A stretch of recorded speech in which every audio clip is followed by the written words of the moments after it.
Let's go to work, 'cause I'm tripping. Gotta work on myself, 'cause I'm falling apart. Please wake me up, 'cause I'm slipping. Can't fight this feeling off no more. But I'm not going to give up and fall. Rise above the door, meet all my challenges and search for my strength. I defeat them all. I'm never ever gonna hide no more. I come to love myself again. Yeah. For all the things I didn't know, the pain, the hurt, I let it go.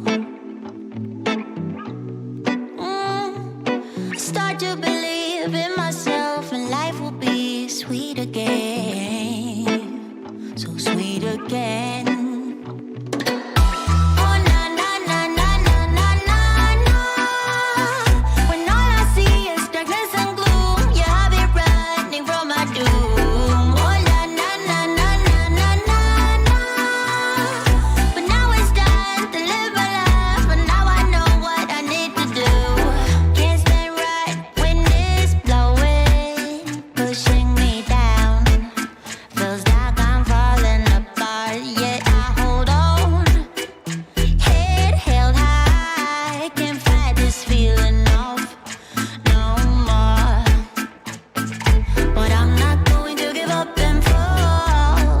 Above it all, meet all my challenges and search for my strength. I defeat them all. I never ever gonna hide no more. I come to love myself again.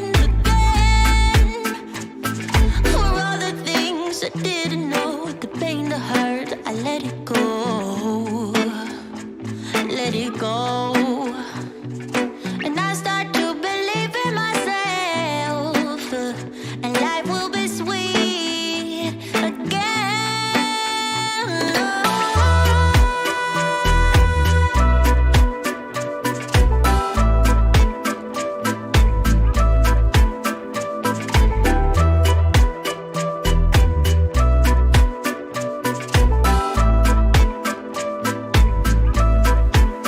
Oh na na, oh na na na na na na na na.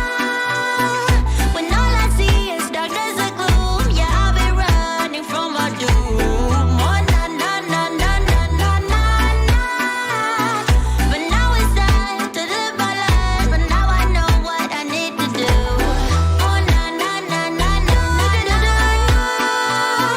When all I see is darkness and gloom, yeah, I'll be running from my doom. Oh na na na na na na na. But now it's time to live my life, but now I know what I need to do.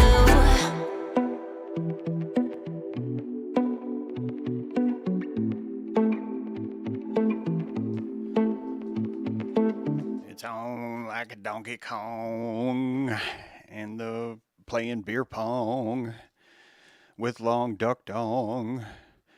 And what's going on? Hello, good morning, you beautiful airships, you beautiful meat ships, all of you. Hello, all. Man, I'm not muted. That's fantastic. And everything looks to be functional. Happy Monday. Welcome to June 20th. Some of you may be 19th still. Some of you may be 20. I gotta. Anyway, welcome to the show. Good to see you. Glad you could be here. Sound is excellent. Thank you. Good. Glad to hear it. Let's get started. Why don't we? Some of you are going to see some of these slides before, like maybe last year. Did a presentation called White Slavery Matters. And I think it's, I'm going to do a speed round. I hope you'll enjoy this. So if you, and there's actually some more stuff. And some of you probably know that there's no way that I can repeat the same presentation twice.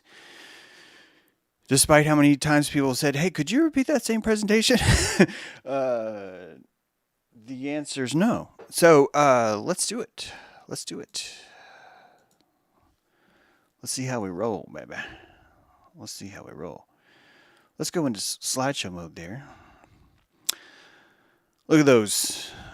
Look at those chaps right there. Look at those supremacist chaps right there.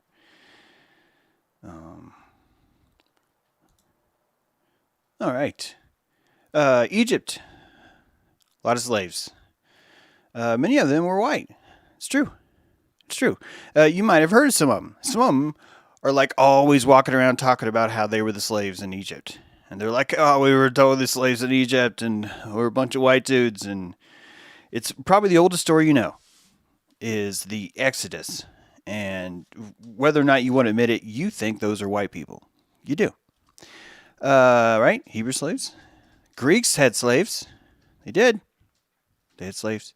Chinese, what we're calling the Great Wall of China, and we all know what it really is. The slaves. Slaves. The giant slave trade came over.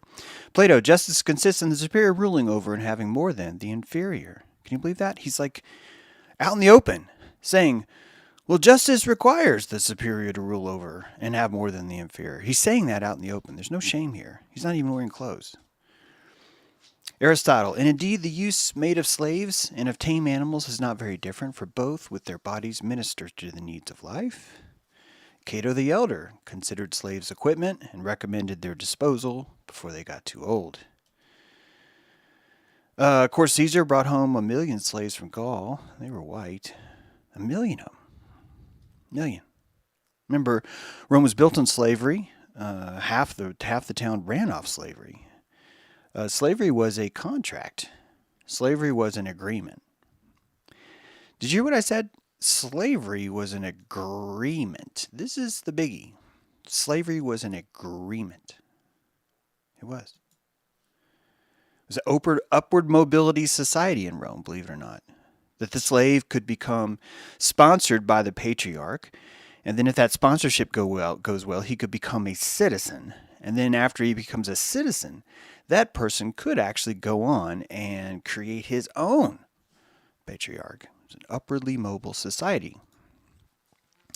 Vero, slaves are voices. Of course, Seneca always got something smart ass to say. He lobbied the Senate for slave uniforms until he realized that would demonstrate how grossly outnumbered everyone was by slaves. Constantine, Rome's first Christian emperor, made it lawful to whip white slaves to death in public. Pope Gregory loved white slaves. Oh my gosh. He freaking loved them. He had this fetish for them.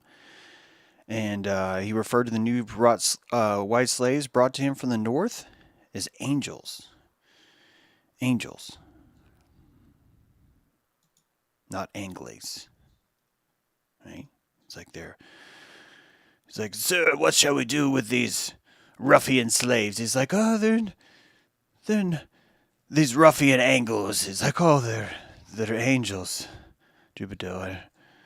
Send them to my quarters. I will refine them before the dove of Lord.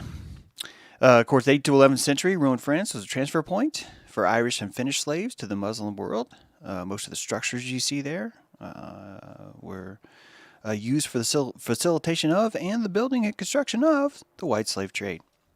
Literally, the word Slav means slave. Italian slave market offered Slavs brought across the Alps. See, most of our port trading. Charlemagne, he wasn't really this tall.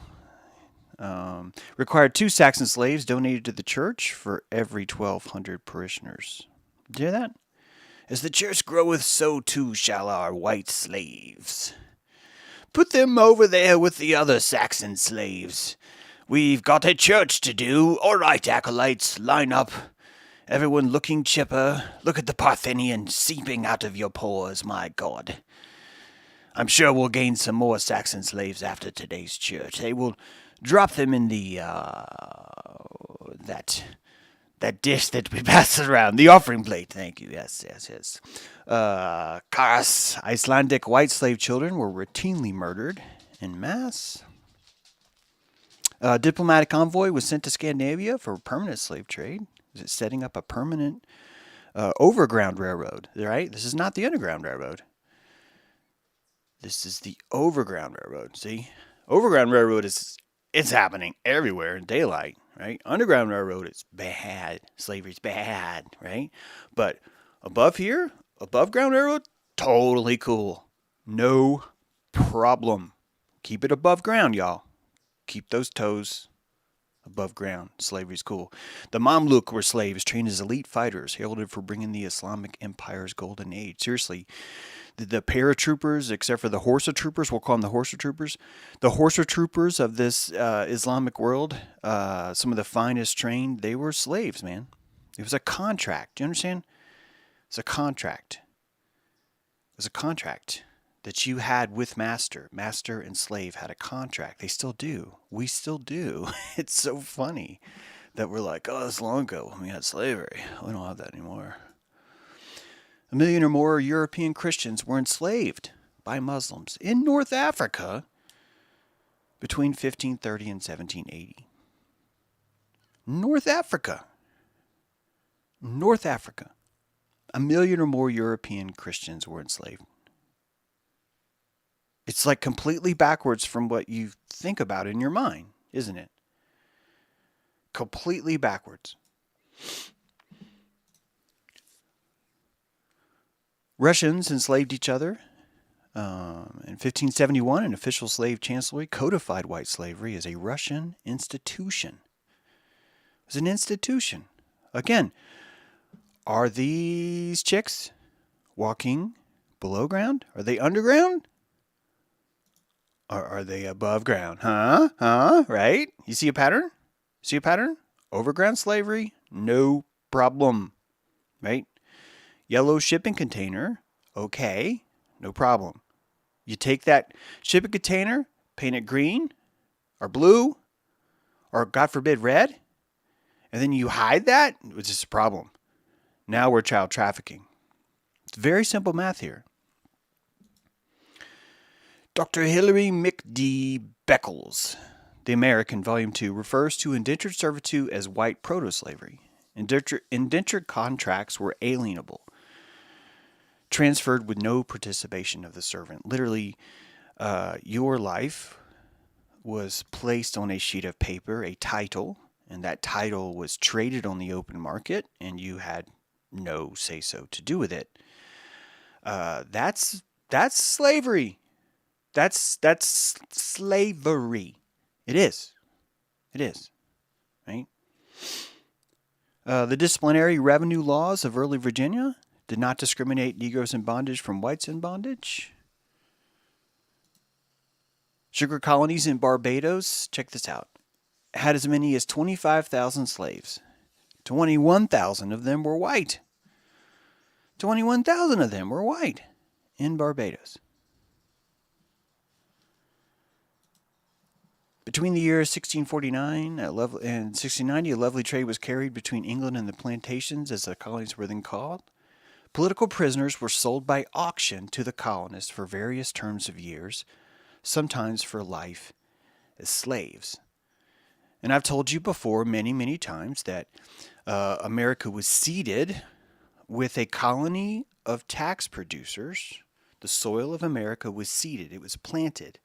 And we told the soil, we found new land. Oh, world, big round ball. We discover, quite by accident, new land. No one lived there. We develop new land there. Plant seeds. You seed. You go to new promised land. Everything good. Chaka good there. There's no one there to hurt you. They're local population, but they just want to sell you chocolates. They're very good. They show you shortcuts to river. You go there now.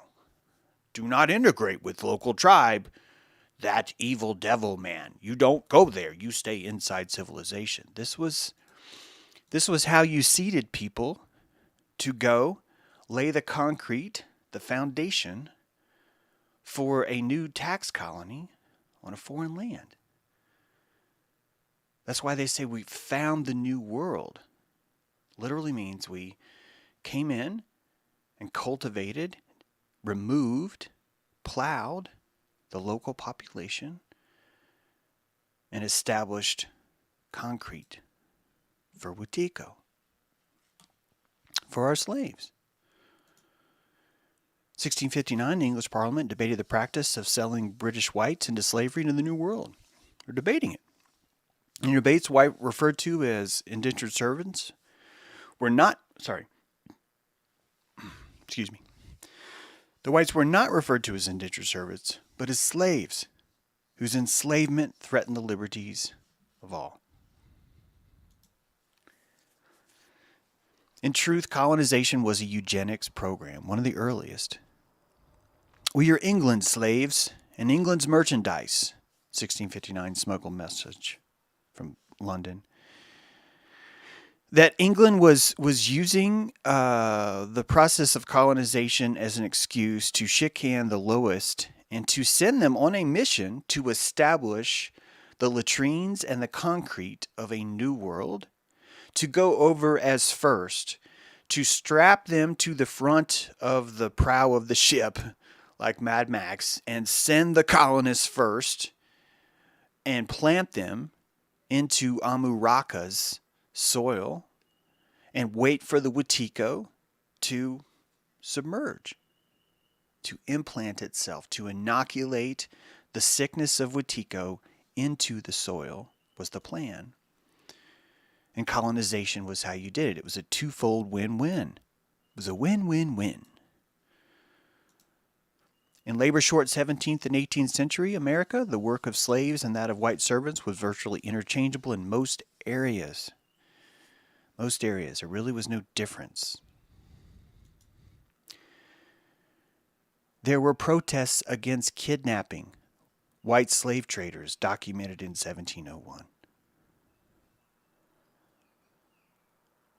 This was a very common thing. And if you remember the pirate thing, this was normal life. Normal life. If you wanted to be a merchant, it's a good chance pirates are going to show up. And when they show up, the entire world, the entire bubble that you thought you had around this, well, I work for this company, and this company has a pension. And if I stay here for 20 years eating these limes, I would totally be able to retire. That was such a hard bubble to even keep, that all it took was just a few pirates. And then all of a sudden you were like, oh, I'm going to go rape and pillage that other ship because these guys are doing it and they seem pretty cool. Yeah, I'm going to do that now. And if I do this for 20 years, I'm going to have a pension, a pirate pension. I'm going to be able to retire. The exact same, it's not even kidding. The exact same mentality was being used to spread. This is the promises, the insurance, right? This is the birth of insurance. Slavery was the birth of insurance. The very first insurance policy holders were slaves. They had insurance with master. They said, Master, will you feed me? Master goes, yep, but I get to beat the shit out of you. He's like, I'll take it. I'll take it. And most of the population did. Why? Because the DNA of your ancestors is germinating. Required this kind of slavery to sink its seeds into the dirt. They thought we were seeds, but we were potatoes. Or potatoes. Generally speaking, they grown beneath a worse than Egyptian bondage, described by William Edis, about the indentured servitude, i.e. slavery, of whites. The novel Moll Flanders, they were brought, this is showing you glimpses of this life. They were brought over by masters of ships to be sold as servants, such as we called them, my dear, but they were more properly called slaves. 1783, I think it's actually Cock Walker case ruled a case applied to white and black slaves. It's the first legislation basically, just not the first, but it's legislation basically showing you that they're the same. 1819, the Factory Act was passed in the UK, prohibiting child workers younger than 9. You know, there's people out there living in slavery. Here you are, 8 years old, complaining because you got to go to work. Look at you, you white supremacist little twit. It's what you're looking at with Juneteenth is a fetish for slavery. It is the acquirement of the idea of slavery so that you can embrace an emotional master, which is a progressive government that was here to stop the spread of evil that you are inflicting, not them.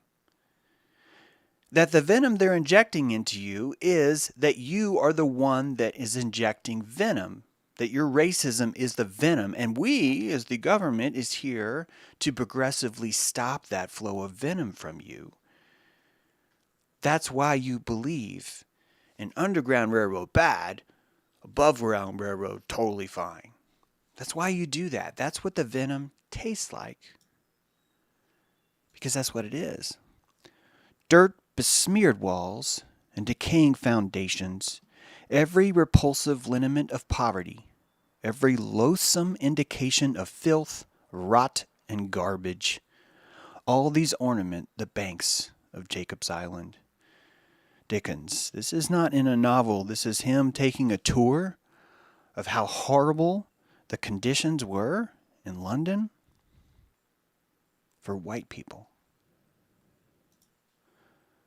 I did not believe until I visited the Winds of Glasgow that so large an amount of filth, crime, misery, and disease existed in one spot in any civilized country. Again, describing the conditions of white London. 10, 20, 30, who can count them? Men, women, children, for the most part naked, heaped upon the floor like maggots in a cheese, a spectral rising, unshrouded from a grave of rags. It's Inspector Fields taking Dickens on a tour in June 14th, 1851, showing him how bad it is. June 14th, there's not a 14th. There's not. We're not going to see that. We estimate over 200,000 English children have been snatched away to factories, literally pulled off the street and indentured to a corporation. Feral children, really, if you think about it. I would sooner subject my child to Southern slavery than have him to be a free laborer of England. The abolitionist Charles Lester said that. The abolitionist said that. The slave trade worked in both directions, with white merchandise as well as black. The Journal of Negro History. We cannot be sure that the position of the earliest Africans differed markedly from that of the white indentured servants. The debate has considerably significance for the interpretation of race relations in American history. Eugene Genovese, The World the Slaves Made.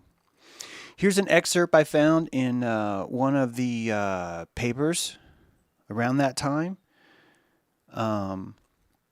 Actual excerpt. 1 cent reward. Ran away from the subscriber about the 1st of April. An indentured servant girl named Betsy Cudney, aged 12 or 13 years. All persons are hereby forbid harboring, trusting, or employing her under the full penalties of the law. Whoever will return said runaway will receive the above reward, but no charges paid. Increase Miller, South Salem, May 10th, 1832. Betsy, trying to run away. 12 years old. Who wants to be reminded that half, perhaps as many 2/3 of the original American colonists came here, not of their own free will, but kidnapped, shanghaied, impressed, duped, beguiled, and yes, in chains. Elaine Kendall. Great book, Michael A. Hoffman. Great book. A lot of the slides came from him. It is interesting that white people who were bound to a condition of permanent chattel slavery until death are not referred to as slaves by establishment academia. Highly recommend that book. July 1st, 1862, the IRS was founded under the cover of slavery emancipation.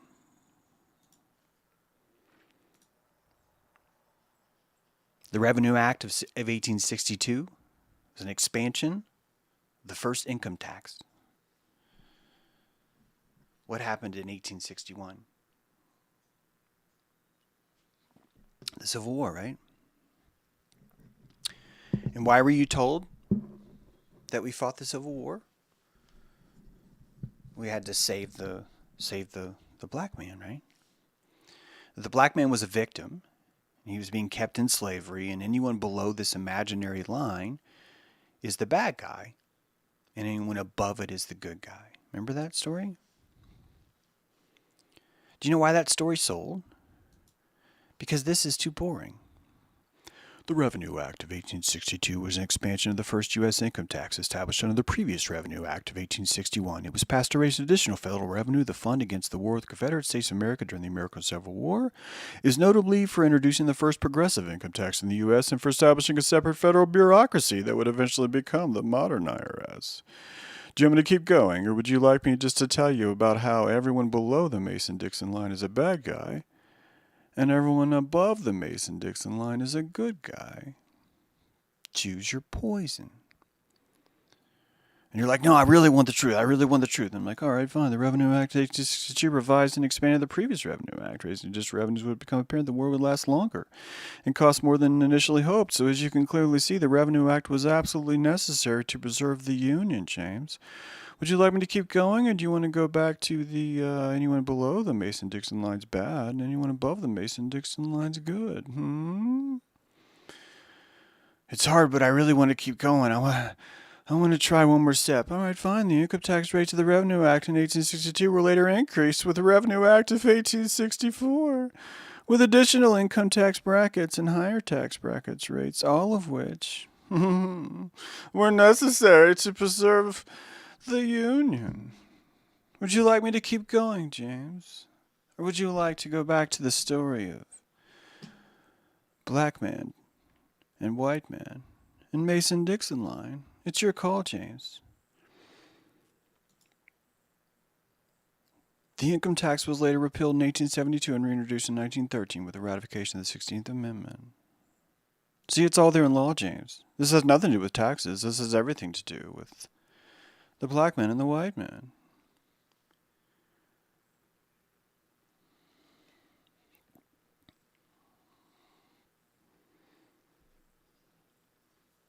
Columbus discovered a new world. There's no one here before. We get here, we go, hello. No one was here. And so we walk a little bit deeper off the shore. We're like, hello? And no one was here. And we're like, I'm going to claim this land for Spain. If anyone, no one's got dibs? No one? He stuck the flag in the sand. You waited? You checked the chat? I don't see anyone in chat saying, no, we're here. I don't see anybody. Do you see anybody? I don't see anybody. Must be our land now. Must be, because we're the good guys. We're the ones that, hey, we burned all the witches. You kidding? We inquisited all the heretics. Come on, man. We mutilate the genitals of our kids. We're the good guys. Right? There's no one here. This is how you build a tax slave. This is how you do it. This is how you build a crop of people. A crop of people. Amendment 16. The Congress shall have power to lay and collect taxes on incomes from whatever source derived, without apportionment among the several states and without regard to any census or enumeration. And every day, the government secretes more propaganda. And the lowly retards who buy it, the ones who really like that story that no one was here. And so we settled it. Keep following these things. And they're like, yeah, some Mason-Dixon line. Where's your property, John? Oh, good. Yeah, glad to hear it. I thought you were a little bit more south than that. Yeah, I was kind of worried. I didn't know how we were going to do this whole family reunion thing. I'm glad it worked out. Glad you're not racist either. Oh, my God. Yeah, we just lost another white indentured servant. Yep, they keep getting away. Huh. Yeah, the window panes. Obviously, I need to make the metal bars smaller. Yeah, she was too young to be able to squeeze right through there. Man, God, I'm such a good person. Yeah. There's black people down there getting hurt. We should really do something about it. If we raise revenue, we could.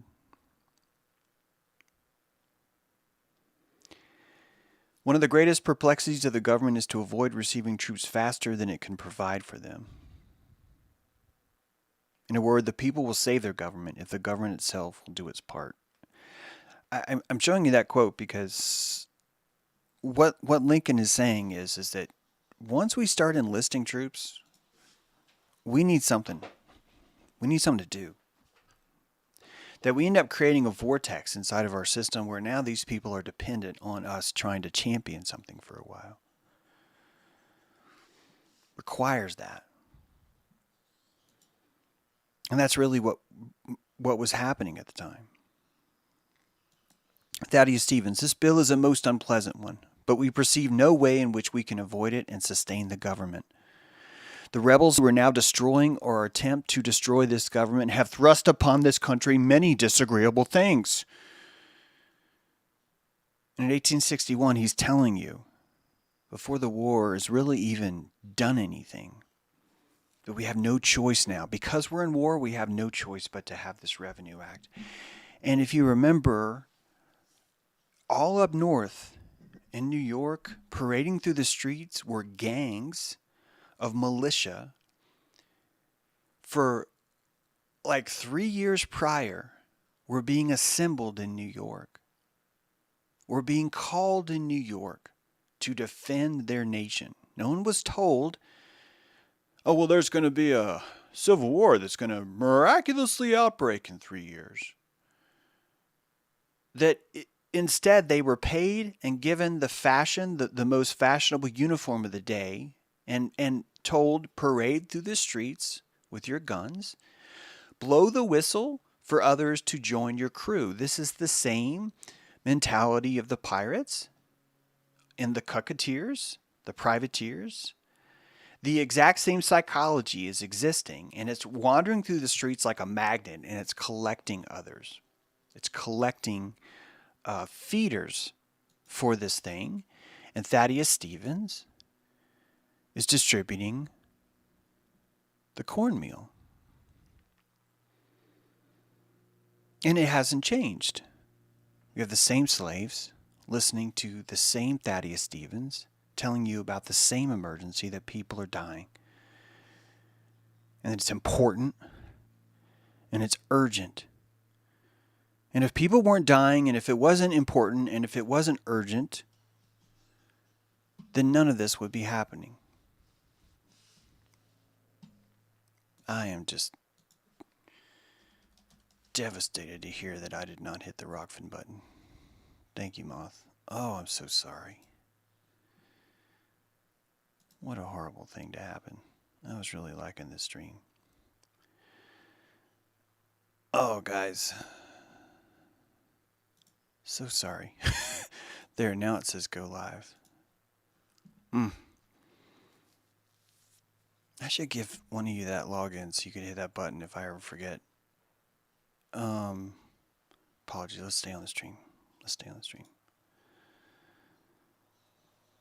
Is this slavery or liberation? Rockfies, I'm so sorry, guys. It's actually part of this presentation. I was going to turn off YouTube because I could only say this on Rockfin, and I don't know what to do now. Darn it. That's okay. Slavery versus liberation. The black man, this was the black man under slavery on the left. That's the black man under liberation on the right.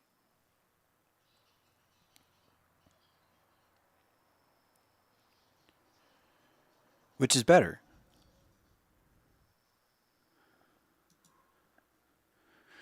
The truth is, my friends, the Union's goal was never emancipation.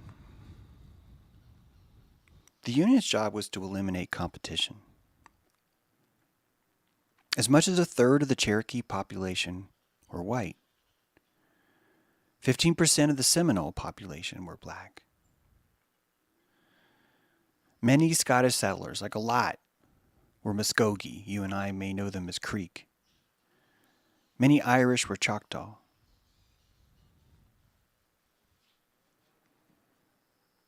Does this sound like a place that's littered with racism? Am I describing a land that is completely saturated with the deterioration of the human spirit and the inclination from the womb to systemically hate each other based on the melanin content of the skin? Is that what I'm describing right now? Because that's not at all what was happening. It's not even close to what was happening. In fact, literally, it was the opposite. Literally, it was the exact opposite. There is the Duhair, Irish Indians of South Carolina. Look at this guy. Just showing his genitals. He's got a spear, he's got a shield, he's got a head in his hand. Living near the Chicora people in South Carolina and Georgia was the Duhair tribe, who were predecessors of the Creek Indian tribe. They were different from the other natives. They were Caucasian. They had red or brown hair that hung to their heels, freckles, gray eyes, and they were noticeably taller than other natives in the area. Most of the men wore mustaches, and the high leader wore a beard. Why don't you hear about these? Why don't you? Why don't you? Do you know why? Because it doesn't fit the narrative that, hey, we put a flag down, there's nobody here. There's a single person here. And we just did it to be religiously free. It's like, no, we didn't. That's not why we did it. That's not why you did it at all. No, you were running through the streets of London just trying to clean up what you considered human refuse and sticking on a boat because you knew if you sent them over here that eventually they'd build you some roads, that you get infrastructure out of it, that you could start a tax farm right now, and all it takes is the same thing it takes over here when we're talking about the Mason-Dixon line is to go over there and say, hey, there's a magical land. It's waiting for you. All your problems are gone. Be the greatest thing that ever happened. Yeah, you can't bring a woman or child, sorry. No, we just need a lot of men. Yeah. No, look, the reason why you can't bring a woman is because there's all the plate. Okay, look, we don't normally tell people this, but it turns out the New World is actually not empty. It's full of a bunch of really horny virgins. They're running through the forest, and they're in heat, right? So they're like all the time. And we as Englanders, right? We're going to do our sacred duty. We're going to go over there. So you don't want to bring women here. It's okay. And all these stories that you were told, all the promises that you were told, the entire time you were already injected into the process of establishing a landing pad on this new site.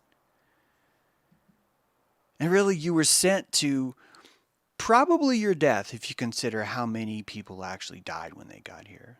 Completely ill-prepared, completely undernourished, completely lacked the wisdom and even the shoes to survive. And it's much like an ant crossing the river.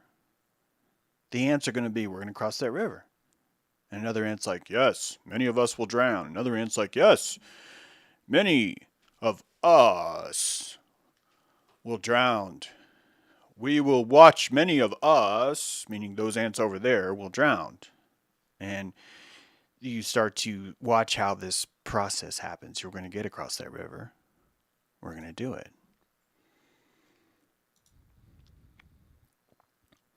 How the Irish and Scots became Indians, colonial traders and agents of the southeastern tribes. But James, that's below the Mason-Dixon line. You can't be doing stuff like this because that's where all the baddies are. All the racists are down there. Don't you understand? There's no way. You can't be talking about this. James, stop. Stop. Why would racists be joining the Muskogee? Why? And the answer, according to James Doone, is Scots and Irish traders and agents who often wrote about their experiences were prominent among the Europeans who settled among the southeastern Indians in the 18th century, particularly among the Cherokees, Choctaw, Chickasaw, Creek, and Seminole, collectively known as the 5 civilized nations. There was known to be 5 civilized nations in the late 1700s. We understood this, that here on this land there were 5 civilized nations: Cherokee, Choctaw, Chickasaw, Creek, which is really Muskogee, and Seminole. That this land was saturated, and just as you know, in Virginia, the Powhatan had a city that was larger than London.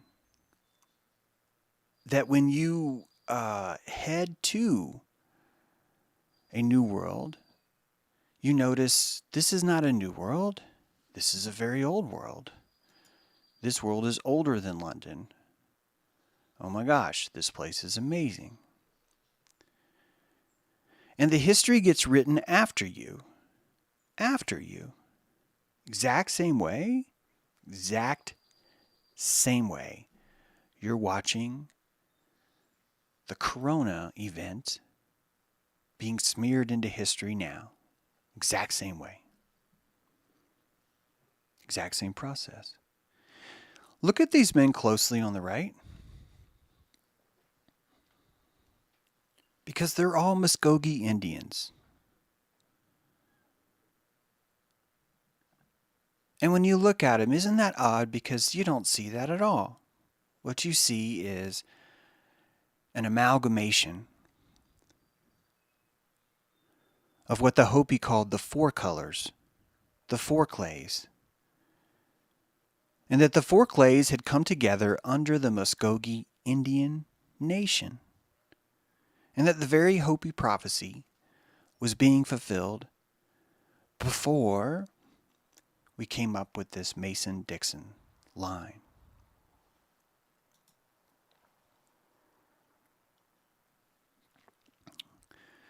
In southern Alabama, the most racist place in the world, this dude was wandering around. And he was traveling as far north as the Great Lakes to trade with the Iroquois. That a man from the 5 civilized nations of the South was heading all the way north and trading with one of the most ancient civilized nations in the north. And these people were fully integrated.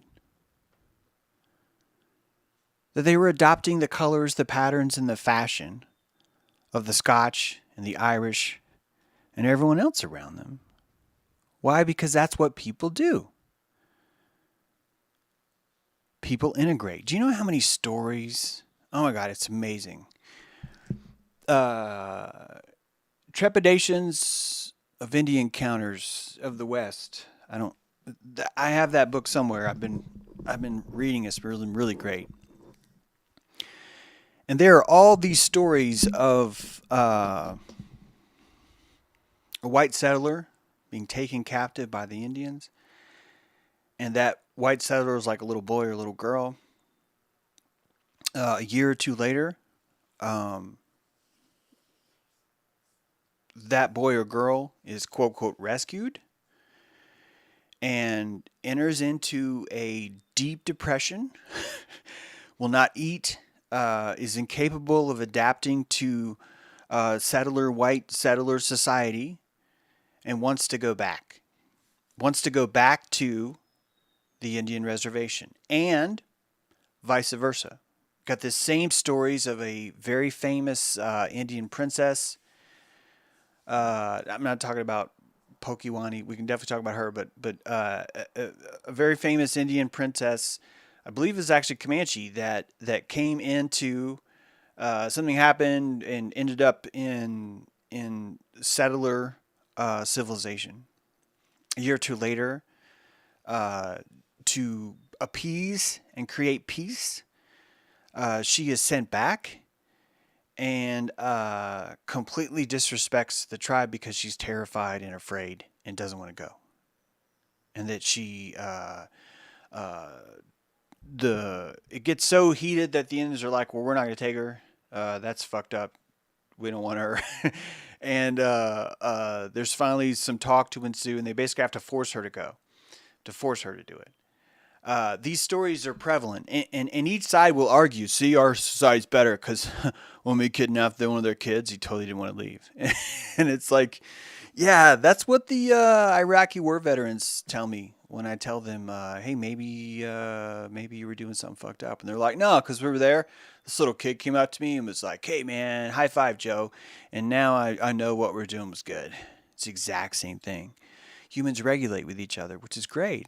It's beautiful. It's fantastic. Right? This was competition. This was competition.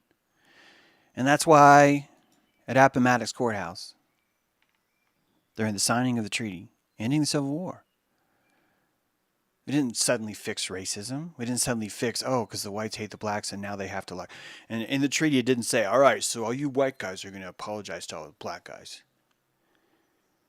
Because Boston, during that whole time, was saturated with penny ads saying, I lost a white girl. If you find her, don't feed her. Don't you feed her. I'll give you a penny if you don't feed her. Remember, I put her under a spell that she belongs to a sheet of paper. You help my spell. You keep my spell going. And I'm going to feel great because we liberated the black people. It's all, excuse me, it was bullshit, people. It was bullshit. Why do you think this sick fuck burned the South? Look at where he went. This guy was destroying any kind of old world of the 5 civilizations. The main routes of travel to allow the 5 civilizations to continue trading are in blue. Except for, no, that's actually where Sherman decided that this is where we need to go to put down the slave owners. The slave owners.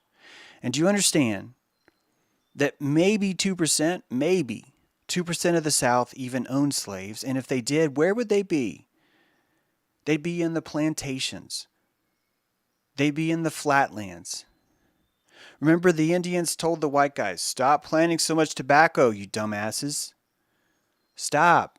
I know it's good shit, but stop planting so much of it. You're not going to make it here. Those are the flatlands. They were destroying the 5 civilized nations. That's what they were doing. They were destroying the Cherokee, the Choctaw, the Chickasaw, the Creek, and the Seminole. That's what this was for. And they needed the sickest fuck they could find to do it. And where that army had been brewing for 5 years, for 3 years prior to the Civil War, that army was brewing with hatred.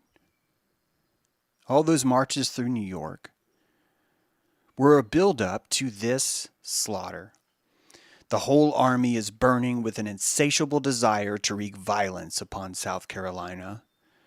I almost tremble for her fate. Now you tell me that's because they enslave black people. And that's why we're gonna leave our white indentured servitude contracts in our vault. And we're gonna go down there and we're gonna burn them. Because they're doing that with black people. You can't do that with black people. You're only supposed to do that with white people. And it has to be above ground. You can't be doing that underground. It's all bullshit. And this is psychopath. This is psychopathy. This is just psychopathy. In a fucking uniform. The most compassionate thing we could do is liberate this word. And the last time I said this word on YouTube, this is where I would have jumped over to Rockman. Because I don't know if what I just showed you is now going to get me booted. I don't know. But if you want to help, liberate that word. Stop using it. Liberate the N word. And start using the real word. And say it out loud. Say it slowly. N. N. Say it. Say it. I've already said it on air. You've probably heard me say it 4 times. I'd say it again, but literally I got taken off last time and I just... Guys, I'm sick of having to sit out for 2 weeks before I can stream you again, so I'm not going to say it right now. But you say it. And every time you say it, I want you to think about the true history of where we came from. Think about what was actually happening here. I want you to think about the next time you look at slave ship. Then I want you to look up the layout of a slave ship. And I want you to see how they're telling you, well, this is where they all were put. And this is how it was. And these are the eye holes we found that were specific to the black people that were put here. And I want you to look at all that. And I want you to remember, one, that over 1 million of slaves in North Africa were white. I want you to remember that first. And 2, I want you to look at a pirate ship or a militia ship or an indentured servitude ship, and I want you to look at the sleeping arrangements for sailors. Please look at that, because you will know that it goes cannon, human, cannon, human, cannon, human, cannon, human, and that there is no space between. There's not a bunk. There's not a separate quarters. That you are literally laying down on the floor, stretched from one side to the other, and that on this same floor you would have a buttload of eye hooks. You would have so many eye hooks, you'd be walking around going, "Aye, there's a lot of hooks down here, Captain," and you make jokes about it all the time. Why? Because you have cannons and you're on a friggin' boat, and you have cargo and things are moving around, and what they're telling you is not what was actually happening on the ground. And you need to liberate this word in public because it breaks the spell. Every one of us was given the most powerful spell book ever created, the most powerful grimoire, the most powerful tome ever seen, and it's called the dictionary. And you manipulate that word, you manipulate its casting, and you place intent between the spaces. And when you call something the N-word, you are automatically pretending that all of this bullshit story is true, and it's not. It just isn't. Which is why you can't use that word. You can't say N-word. You have to say the entire one. And it's hypocritical as fuck that I'm not saying it right now. But as I explained, I didn't hit the Rockfin start button. This is the best I can do. Know the truth.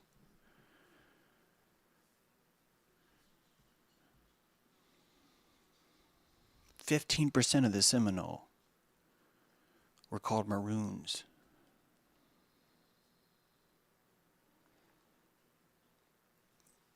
Cherokee was an ancient population. So was the Iroquois.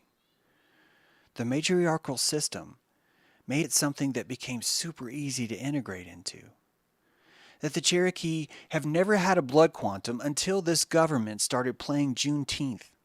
And so they started playing racist. It's the government that said to the Cherokee, you need to prove that you have have a blood quantum of so-and-so before we will call you that. That before that idea even came, that which is Cherokee is that which lives as a Cherokee.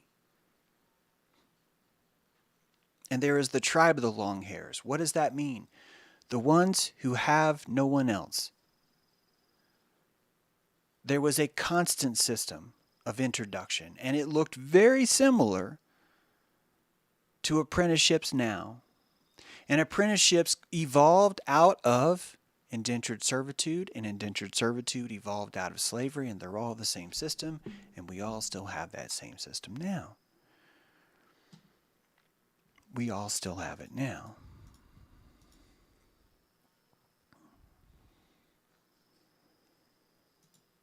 The Confiscation Act of 1862.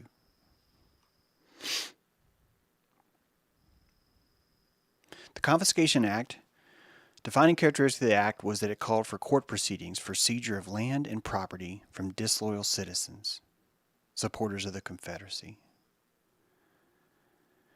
That under this idea that there was a ability for one man under the auspices of government to go up to another man and seize his property was done under the cover of a war, was done under the mutilation and destruction of the 5 civilized nations of the South. And that the reason why they had to liberate the black man from slavery, the reason why slavery had to end is because slavery gave the ability for someone to be owned by anyone, and the government wanted the monopoly on that. That government said, you can't own people. Only we can own people. And we're going to prove that with the Confiscation Act. That here, it's so freaking evilly clever because in 1862 they said, you can't own people, so we're going to seize your people, the property, Confiscation Act, we're going to seize your property, which is people, and we're going to emancipate them. And what does emancipation really mean? We're going to tax them for their revenue. We're going to turn, since you can't own people, we're going to take those people from you. Now they belong to us. And since they belong to us, we are going to emancipate them. And we are going to, we are going to emancipate them, and we are going to tax them. And the entire process was done under the cover of war, 1862. So it was happening in real time around us. And what are we doing? What are we doing with the Confiscation Act? But they're billionaires, James. It doesn't count because they're super rich guys. So it doesn't count if we take their yacht.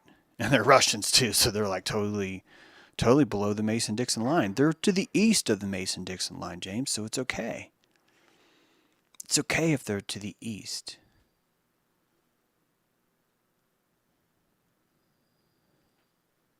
Doesn't count.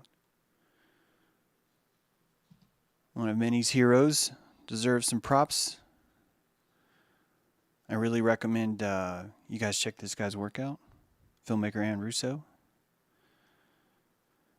Examines the process of taxation, the state of freedom in America. Seeks proof for his belief that there is no law requiring citizens to pay federal income tax and that current proposed identity laws are eroding civil liberties and turn the U.S. into a fascist state. You'd be very clear here that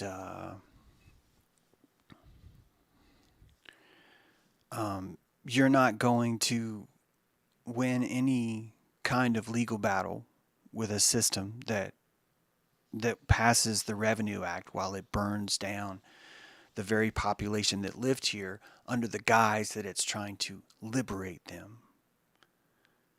You're not going to find them suddenly in a courtroom going, you got me, dude. You got me. And do you know why? Because the people that support the law are your neighbors. And government is the lack of you. And you've seen your neighbors. And you see that lack. And if you know yourself, you see that lack. And that lack has conglomerated and formed a giant Cthulhu called America. United States of America. And that within that system, they have the ability to confiscate you. Why? Because people are too afraid to say that word. And as long as people will not say that word, that even I'm not saying now, I'm such a fucking hypocrite, that because of that, we will go on and we will continue to do this to ourselves because it's above ground and it's okay. And so what do? We've enslaved the black man and using him as a crutch to continue this kind of Wetiko against ourselves, this kind of embracement of slavery with ourselves. We must legalize slavery until everyone becomes their own master. And if you really understood that quote, you'll see that I'm eroding the very posture we have around the word slavery. And I'm doing that because it's the only way we can come out of this hole.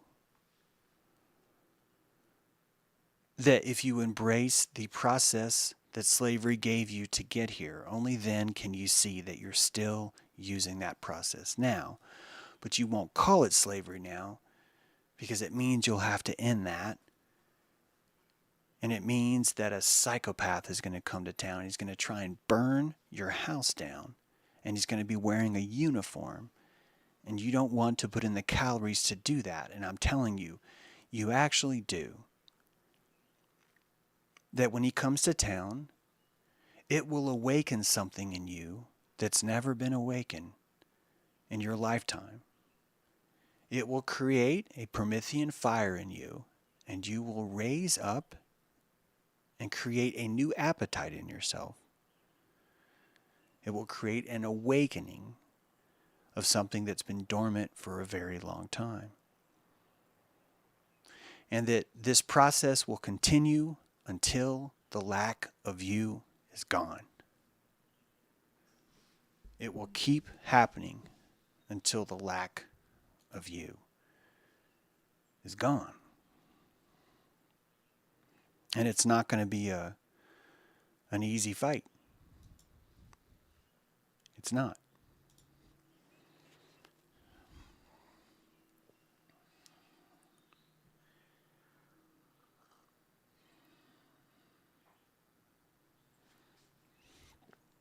Avoidance to tax evasion, and tax avoidance, even according to the courts, is a legal method and something that people have a legal right and duty to engage in. And what the IRS is trying to do is blur the line between tax avoidance and tax evasion, and now they've come up with this new term called abusive tax avoidance. So basically, Americans are going to be targeted for harassment if they're engaging in legal conduct and making it difficult for the IRS by not bearing their financial souls to the agency. It seems pretty aggressive. Why do you think you've been able to get away with not paying or filing your income taxes for so long? Well, first of all, I've not gotten away with anything. I'm not hiding from anyone. I'm simply asking the IRS to show me the laws that apparently require me to do these things, and they are suspiciously reticent to answer questions from me, and of course there are millions of other people, many other organizations who have attempted to get answers. In fact, the congressman may be aware that we were trying to have a hearing whereby Department of Justice and IRS officials would appear and answer questions, and they pulled out at the last minute. And so they act very suspiciously when asked to simply sit down at the table with the American people and discuss what their obligations are. Rather than pulling up a chair, they pull out a club. Yeah, that's really interesting, Joe. And Congressman, we also should add that the New York Times reported just today that for the 11,000 largest corporations, the chance of an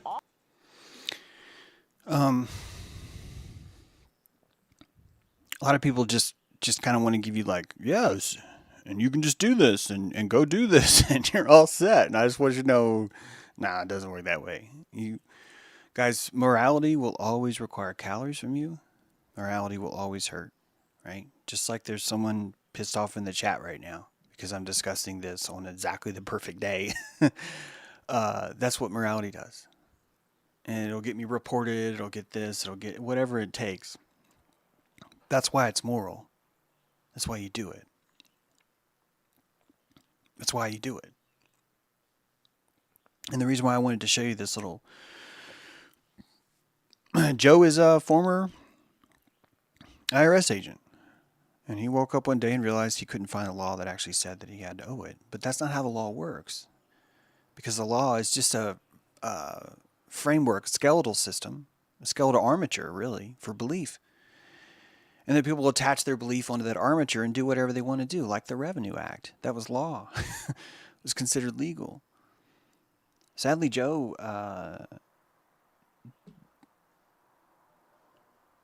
let's see. I'm just going to read you part of this because I want you to know what's happened to Joe. The guy on the left. Former IRS agent. Secondly, it appears that the 6-year IRS penalty investigation that commenced in 2005, shortly after Mr. Bannister was acquitted on all tax fraud and conspiracy charges by a jury of his peers. All right. Joe went to court, basically, and proved what he's saying to you. He proved it legally. And a jury found him not guilty.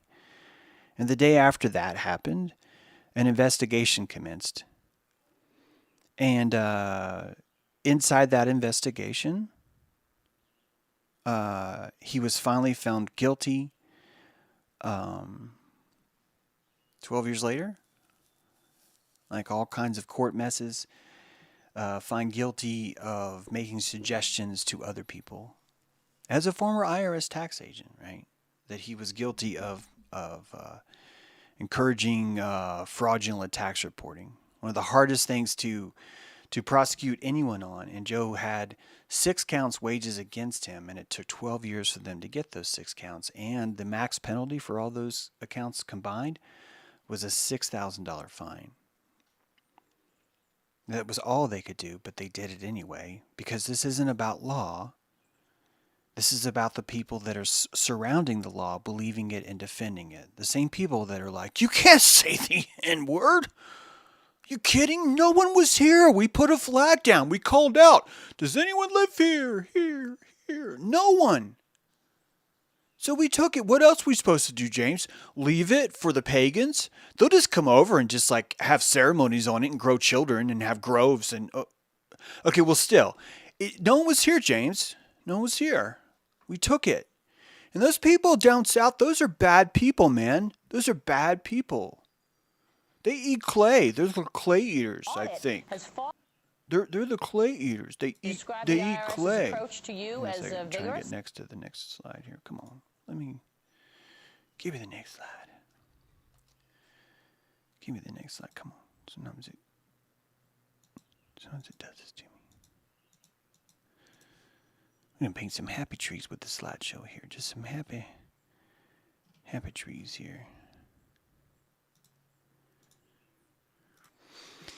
I don't even mean this as a joke about we must legalize slavery until everyone becomes their own master. Because think about it. What if you could enslave yourself?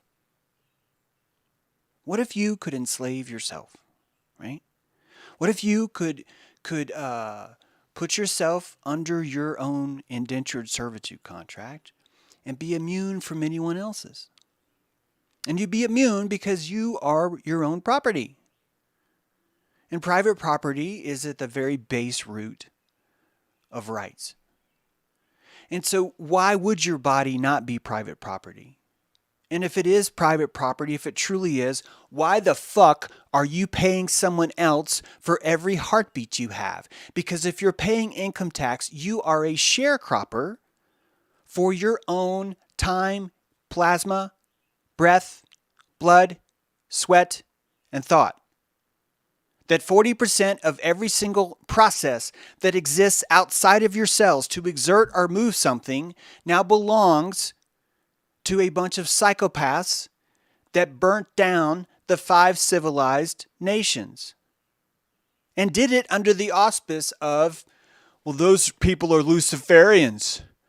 All those people down south are Luciferians, and we got to go get them. We got to go get them. We got to go get them because we're not. We're so holy. And that's what's happening right now. And we're doing the exact same thing to Russia by confiscating their property. Oh, but it's billionaires. Totally doesn't count, man. They're billionaires. Doesn't count if they're billionaires, James. You know that. You know that, James.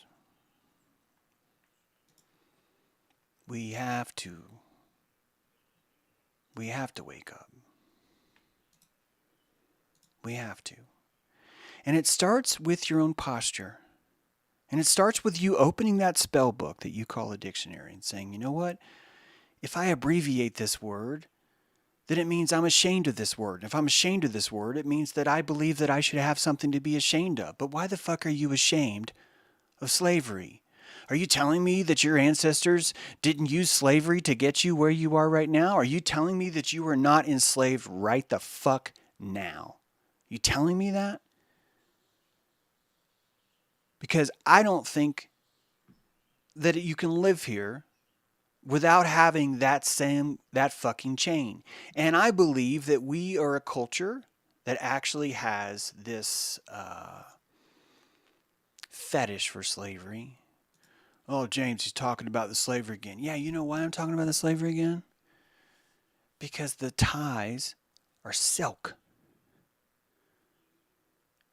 It's my ultimate proof for why we secretly love slavery, why we pretend to hate it, because our ties are silk. Because we strap ourselves with appointments from the moment we get up to the moment we get down. That we give ourselves holidays, and we tell ourselves that we must exert until that holiday comes. And we do that because we have to say the N-word. We do that because when we hear someone come out with June 19th, we have to go, oh, fuck, man. What did I do wrong now? What did I do wrong now? And we keep asking this stuff because we're afraid to be our own master. We're afraid to be our own master. And you fix this by liberating every word. Liberate every one of them. Liberate that word. Place it on a flag and liberate it. Raise it to the top of your mast. And use that word today in your house. Use it right now.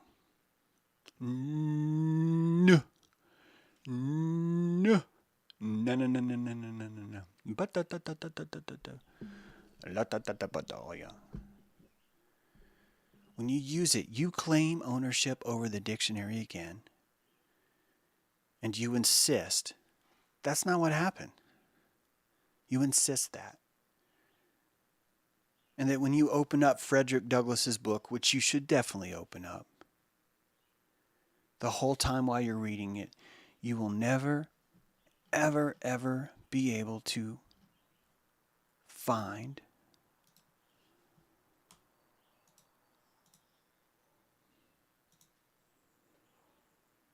Betsy Cudney's book. That Betsy Cudney's book will never be spoken to you. And on May 10th, 1832, Betsy said, fuck this place, man. Fuck these people. These sickos. These are the kind of guys that would burn down a village. You knew where Betsy went? Betsy probably joined a native tribe. She probably says, anything is better than this. And I'm not here to tell you, oh, Native Americans good, white people bad. Of course not. Are you kidding? This is life. This is life. But when you look at Jamestown and we walk around going, Hey man, everybody's gone from Jamestown. Well, what happened? It was idiopathic. Yeah, the cause of the Jamestown exodus, totally idiopathic. And the very pilgrims that are on Plymouth Rock that are like, oh, we want our freedom, they're putting signs up. They're like, if you fucking go outside this fort and you cohort with those Indians, we're going to fucking kill you. And your hair is too long. You look too much like them. Cut your hair.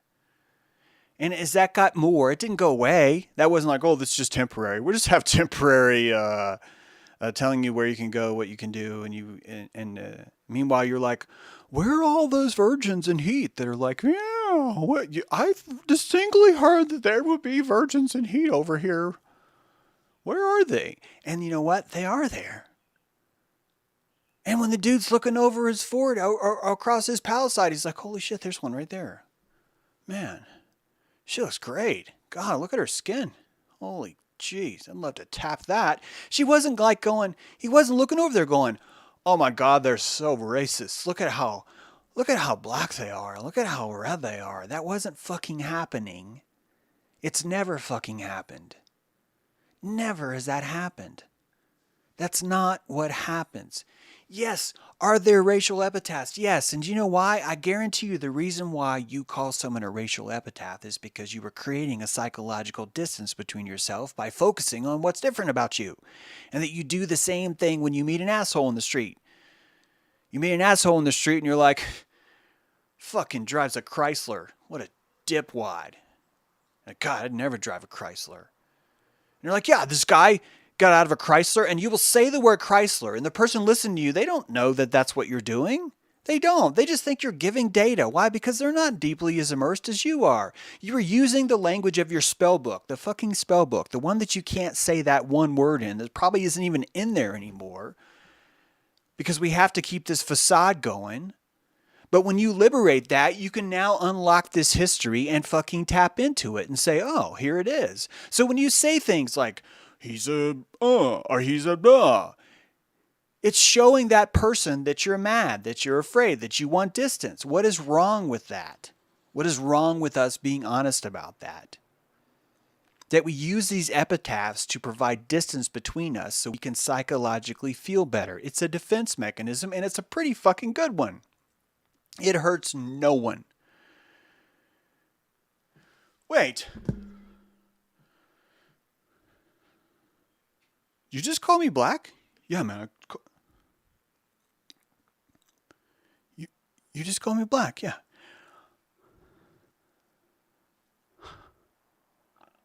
I had no idea. All this time. It doesn't even hurt. It's psychologically just showing, hey, I would like distance from you. This culture that you're doing here. Look, dude, I appreciate how brave you are having your balls hanging out with a spear. I even like the shield. I think the shield's a nice touch. It's like, not only am I naked, I also have a shield. It's kind of like, wow, that's pretty fucking crazy, right? But dude, the whole carrying around the head thing, it's kind of weird to me. I wonder if that's such a good idea. Where's that picture? Right? And so what will you do? You will create a distance between you and do hair. Like, yeah. So long stash over here shows up, right? Like covered in tattoos. Balls are just sticking out. Somehow he's got a cutlass, right? I don't know. Why do you have a cutlass with no clothes on? Anyway, he walks around. He's got a spear. I'm like, dude, look at how brave he is, right? Red hair hangs down to his ankles. Carrying around a human head. Carrying around a human head. We utilize this language. We utilize the power of that spell book to create the comfort that we need. The same way that the spell book is utilized against you to create this saran wrap around these words. You have to liberate this word. You have to, because if you don't liberate it, you are buying into the idea of what it used to mean, of what society told you it used to mean. And that they're cementing it right now on the 19th. They're replacing it. They're placing it in the middle of Pride Month because they don't want you to question this idea. That it becomes necessary for you to absorb the fact that at no point in time was anyone integrating with each other on this land. At no point was anyone integrating with each other on this land. That actually it was just a racist thunderdome until the government came in. Are you fucking kidding me? Custer left from Appomattox that day.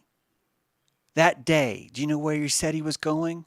We're going to go kill the fucking Indians. We're going to do it from South Dakota to Montana. That's where we're going. Well, why are you doing that? Because not only is there a Mason-Dixon line, there's a Wyoming-Jolman line. And anyone to the west of the Wyoming-Jolman line is a savage. And anyone to the east is a good. Yeah, them good Indians over here, bad Indians over there. We're going to go because I'm serving my country. And that dude was taking cinnamon and taking his curls. He had curls, and he was dipping his curls in the cinnamon, walking around. Custer didn't have a last stand, because that pussy was never standing. You know why? Because he was a cuckaneer. What is a cuckaneer? It's a buccaneer that's working for a privateer. What is a privateer? You know what a privateer is because you've been watching my stuff on pirates. A privateer is a sovereign pirate that says, I can't handle this. I'd rather be a slave. I'd rather have a letter of marque. I'd rather be told who I can and can't fight. And if I don't fight the right person, someone's going to come fight me. Because it's hard. It's hard out there. Well, why is it so hard? Because psychopaths like Sherman come down and burn down every single thing that we created. Why? Because of how bad we are. Because of how bad we were.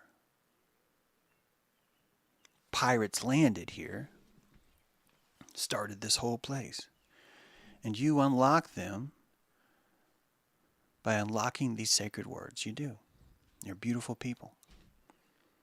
And I appreciate you listening. There is apparently a pretty awesome Crow episode out. I have not checked that out. I'm looking forward to checking it out. The reason why I have not yet is because I am preparing what I hope will be an awesome Crow episode tomorrow that we're recording. I've got a lot to do. I really want to bring the heat to Crow, talking about the fire heat, the good heat there. And so that's what I'm going to do. Guys, can you please liberate this word? Can you please do how Pepe is doing right now and embrace that and really, really start to understand why it's so important that they stop that word and why it's so important that you embrace it. It's more important than you realize. And you have to bring that out into the open. You have to. Same thing with ego. Same thing with pride. Keep going. That's right, Pepe. The most beautiful thing about Pepe, I think, okay, there's a lot of beautiful things about Pepe. One of my favorite things about Pepe is that he was birthed from the mundaneness of a progressive. Someone who hates and despises everything that Pepe stands for now. And that's what you are. You immersed from the sphincter of a slave who've been telling themselves, I'm afraid of the cuckaneers, I'm afraid of the privateers, and they had every right to be. And they smuggled you using this slavery to get you where you are now. And you liberate them by standing tall and doing what Pepe does and embracing that word. Keck magic, exactly. Embrace it. Climb on that airship and do it. Thank you much, guys. I hope this stream doesn't get shut down. I'm going to try and copy it as soon as I can. I don't think I'm going to take it down. Please take a moment and subscribe to my new channel. Please do that right now. Right now. I have a new channel. You can subscribe there. It is Rockfin. Please join me on Rockfin. See the chat link for the descriptions. That's first. Join me on Rockfin. Just do that.